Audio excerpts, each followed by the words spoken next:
I'm here today with Anthony. Anthony? Tim, pleasure to be here with you. Okay, so what brings you here today to the NFT conference? Well, as the managing partner of Verna Law, we focus on intellectual property and advertising law. And here at the NFT conference, there are a lot of creators that are making works fall under copyright law. There's a lot of innovation going on that could fall under patent law. There's a lot of branding that falls under trademark law. So, here there's a big intersection between the legal areas that we service and this particular industry. Okay, so is it still in the shaky areas around legal and this NFT thing, cryptology, AI, it's like we got all these people arguing about, oh, this is my intellectual property or it's their intellectual property. So no, there's absolutely ownership issues, especially when you're dealing with some of the, when you look at some of the NFTs that are out there, you've got issues such as, is it an original work that would fall under copyright law? You would have issues of, is it a work at all?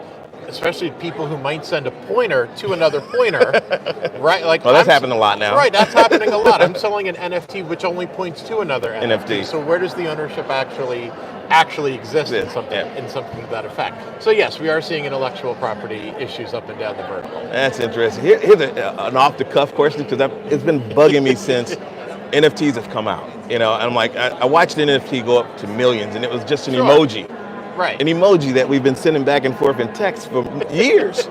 So how does that work? Is it the person that actually created the emoji back in the 80s, or is it the telecommunication that's allowing people to use it through SMS messages, or is it the person that created the NFT with it? Sure. So, with a work of art like that, a work of art is always in the artist, unless there's some kind of employer-employee agreement or some kind of other agreement that assigns the copyright. Okay.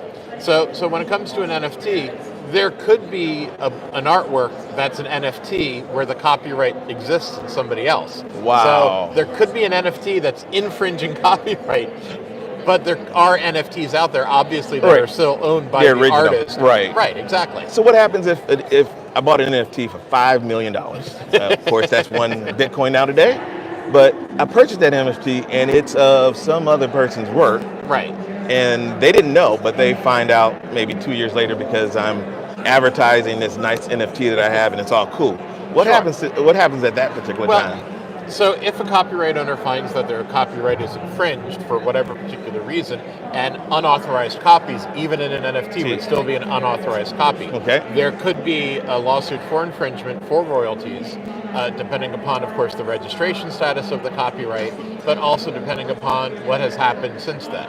Maybe the third or fourth seller down the road didn't actually know that there was a particular issue. It could be an innocent infringer, but there could be royalties at least on the first sale, and the creation of it in the very beginning. Okay, cool. So, Anthony? Yes. How can people get in touch with you? Sure. You can visit our website, vernalaw.com, VERNALAW. Our phone number is 914-908-6757. All right. And there you have it, here from NFT ＡTT.LIVE. And we're out. Thank you. Thank you. Pleasure. Anthony, pleasure. Thank